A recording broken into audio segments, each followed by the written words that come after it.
Pasensya na kayo guys ha, may subaw kasi ako ngayon eh. So medyo gisabawan ako guys. Dahil sa last vlog ko na ano ako sa init ba. Naalala niyo yung last vlog ko guys, nung nagkuha ko ng kahoy. So dahil pagkatapos na kinabukasan nagkaroon kaagad ako ng subaw guys. Parang nilagnat na ako. Tapos yung tuhod ko parang nahihina. Tapos ayun, ngayon nga yung ilong ko is bumabarado na. Kaya nga yung boses ko medyo nag-iba na eh. Hindi na pala subaw yung nangyari sa akin pagkatapos ko mag-vlog. Ang nangyari din sa akin doon is may kasama din yung pasma eh. Subaw na saka plasma. Subaw at saka pasma. Yung dito ko, maniban na siko at saka dito. Tapos dito yung tuhod ko nanghihina pagkatapos nun or kinabukasan noon. So akala ko naman pagkalawang araw na is okay na. Pero hindi pala kasi ano pa rin yung tuhod ko eh, nanghihina pa rin siya dito. Tapos yung ilong ko sobrang bumara na. Tapos dito yung ulo ko pati yung mukha ko nanakit. Ganon yung yung subaw. Ganon yung naranasan ko sa subaw. Pero dito sa pasma, dito lang sa muscle ko, sa tuhod. Pero dito sa kaliwang kamay ko wala. Dito lang sa kanan, saka parehong kanan at kaliwa ng tuhod ko, or tuhod at binti ko.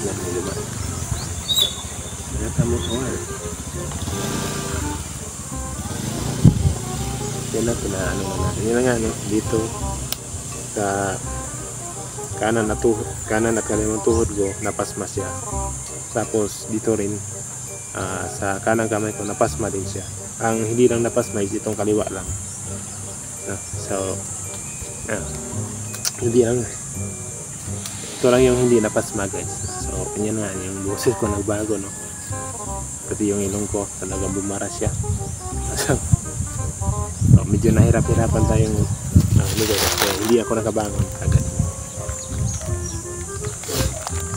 Pinaglaba nga ako nun paglalabayin sana ako ng mama ko nun yung araw na yun, kaso lang tumanggi ako dahil nagkaroon nga ako ng subaw and then nag-follow up yung pasma. Yun, ayun yung nangyari. Bilis-bilisan na natin magkasugurin tayo ng kalabaw na yun. Ayun na. Ayun. Yan. Aabot yan dito guys eh. Yan. Teka.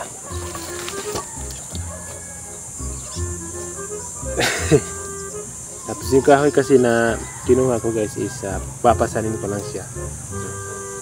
Papasanin at bibit-bitin yung iba.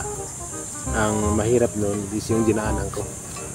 Yung dinaanan kong kalsada patarik kasi nasa may bandang baba kasi ako, kaya talaga sobrang napagod ako noon.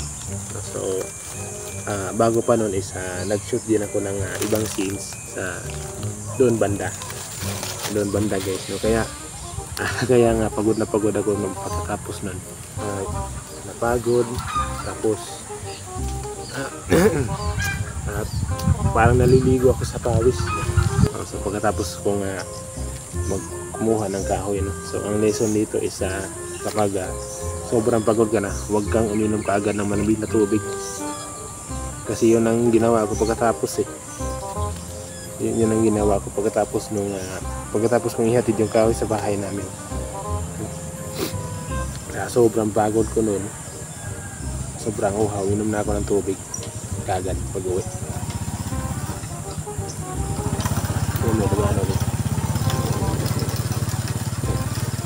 So yun lang muna sa ganyan guys. Salamat sa time ninyo sa panonood at maraming salamat. Bye bye.